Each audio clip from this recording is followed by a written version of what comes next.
Alam mo ba, sa Quezon City, para kang nakakalimang sigarilyo araw-araw kahit hindi ka naman naninigarilyo. Salamat sa traffic smoke, construction dust, at yung mga tambutso sa kalsada. At ito, yung mga problema na nakakaapekto sa baga mo. Una na dyan, yung usok ng traffic. Sa Commonwealth, Cubao, araw-araw kang niluluto sa PM 2.5 particles. Kaya ang biohack tip ko para sa iyo dyan, mag-morning lung flush ka. Inhale for 4 seconds, hold for 7 seconds, then ilabas mo. Okay, exhale for 8 seconds para maalis yung polluted air bago pa yan mag-stockpile sa baga mo. Alawa, alikabok galing sa construction. May ginagawa na naman building sa kanto. Puno ng microscopic dust na kaya mag-trigger ng asthma at bronchitis yan. Kaya biohack tip ko para sa'yo, magdagdag ng garlic at onion palagi sa diet. Natural ito na antimicrobial na lumalaban sa mga germs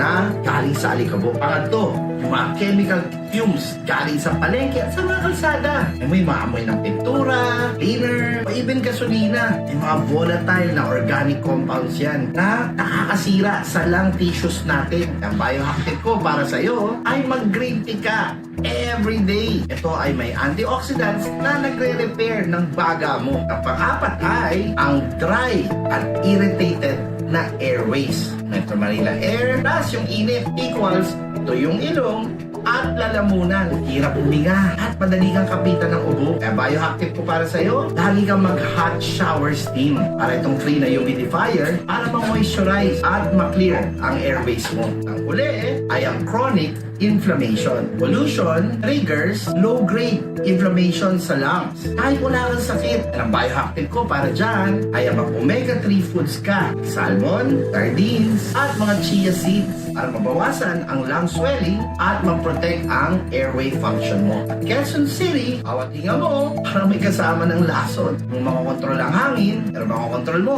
paano lalaban ang baga mo? Gawin mo na to, ako ang hingalin habang buhay. This is John Calub. Always say yes to success! Kaya follow for more biohacking tips para maiwasan mong magkasakit.